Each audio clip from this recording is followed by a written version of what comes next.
Hi friends, எல்லாருக்கும் வணக்கம். இன்றைக்கி முருகனுக்கு 48 நாள் விரதம் இருக்கிறத பற்றி தான் பார்க்க போகிறோம். நான் முருகனுக்கு விரதம் இனியோடு 36 நாளாக ஆச்சு. முருகன் என்னுடைய வாழ்க்கையில் நிறையவே அற்புதங்கள் பண்ணியிருக்காரு. நீங்கள் நோயில் வாடுறீங்களா, இல்லை கடன் பிரச்சனையா, இல்லை வேறு ஏதாவது ஒரு பிரச்சனைகள் இருந்தாலும் சரி, முருகனை நினச்சி 48 நாள் அசைவம் சாப்பிடாமல் விரதம் இருந்து பாருங்கள். கண்டிப்பாக உங்களோட பிரச்சனையை எல்லாத்தையும் முருகன் சரி பண்ணிடுவார். இதை கண்டிப்பாக நம்பிக்கையோடு செஞ்சு பாருங்கள், நிறைய அற்புதங்கள் நடக்கும். என்னோடய வாழ்க்கையில் முருகன் நிறையவே அற்புதங்கள் பண்ணியிருக்காங்க.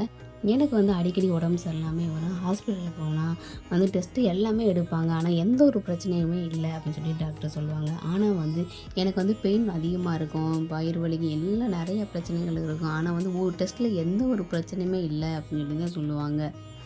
நான் ரொம்பவே கடவுள்கிட்ட போய் ரொம்ப அழுகுவேன். ஏன் நம்ம உடம்புல எந்த ஒரு இதுவுமே உடம்புல எதுவும் பிரச்சனையுமே இல்லைங்கிறாங்க, ஆனால் ஏன் நம்மளுக்கு இப்படி பண்ணுன்னு சொல்லிட்டு ரொம்பவே அழுகுவேன். அப்போ ஒரு அக்கா சொன்னாங்க, நீங்கள் முருகனுக்கு 48 நாள் விரதம் இருந்து பாருங்கள் அப்படின்னு சொல்லி சொன்னாங்க. சரி, அவங்க சொன்ன மாதிரி நம்மளும் ஏன் முருகனுக்கு இருக்கக்கூடாது அப்படின்னு சொல்லிட்டு நான் 48 நாள் விரதம் இருப்போம் அப்படின்னு சொல்லிட்டு முடிவு பண்ணிட்டேன். நீ அசைவம் சாப்பிடாம விரதம் இருந்து பாரு, கண்டிப்பாக உன்னோட பிரச்சனையை முருகன் கண்டிப்பாக சரி பண்ணிடுவாங்க அப்படின்னு சொல்லி சொன்னாங்க. நானும் அதே மாதிரி சரி ஓகே அப்படின்னு சொல்லி 47 நாள் விரதம் ஸ்டார்ட் பண்ணிட்டேன். அன்றைக்கின்னு பார்த்தீங்கன்னா சாமி ரூம் எல்லாமே நல்லா க்ளீன் பண்ணிவிட்டு நல்லா விளக்குறதுலாம் எல்லாம் கழுவி வச்சுட்டேன். அன்றைக்கின்னு ஏன் ஸ்டார்ட் பண்ணிட்டேன்னு நினச்சிங்க, செவ்வாய்க்கிழமை ஸ்டார்ட் பண்ணீங்க. நான் செவ்வாய்க்கிழமை தான் ஸ்டார்ட் பண்ணேன். என்கிட்ட ராஜ அலங்காரத்தில் முருகன் இருந்தார். அவருடைய ஃபோட்டோவுக்கும் நல்லா அரளிப்பூவெல்லாம் கட்டி மாலையாக போட்டேன். அதுக்கப்புறம் குட்டி வேல் இருந்துச்சு, அதுக்கு அபிஷேகம் பண்ணுவோம் அப்படின்னு சொல்லிட்டு எல்லாமே ரெடி பண்ணேன்.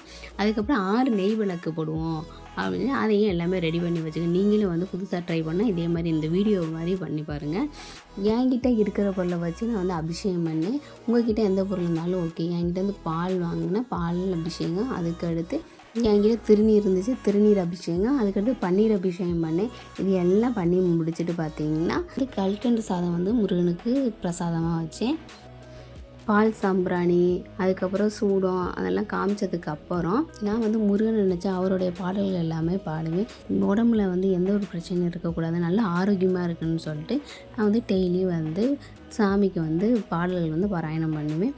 அது என்ன பாராயணம்னா, முன்னை ஒளிய ஒருவரையும் நம்புகிறேன், பின்னை ஒருவரையான் பின் செல்லேன் பன்னிருகை கோலப்பா, வானோர் கொடிய வினை தீர்த்தெல்லும் வேலப்பா, செந்தில் வாழ்வே அப்படின்னு நான் 3 டைம் இந்த பாடலை திருப்பி திருப்பி 3 டைம் பண்ணுவேன். இதே மாதிரி நீங்களும் ட்ரை பண்ணுவாருங்க. நன்றி.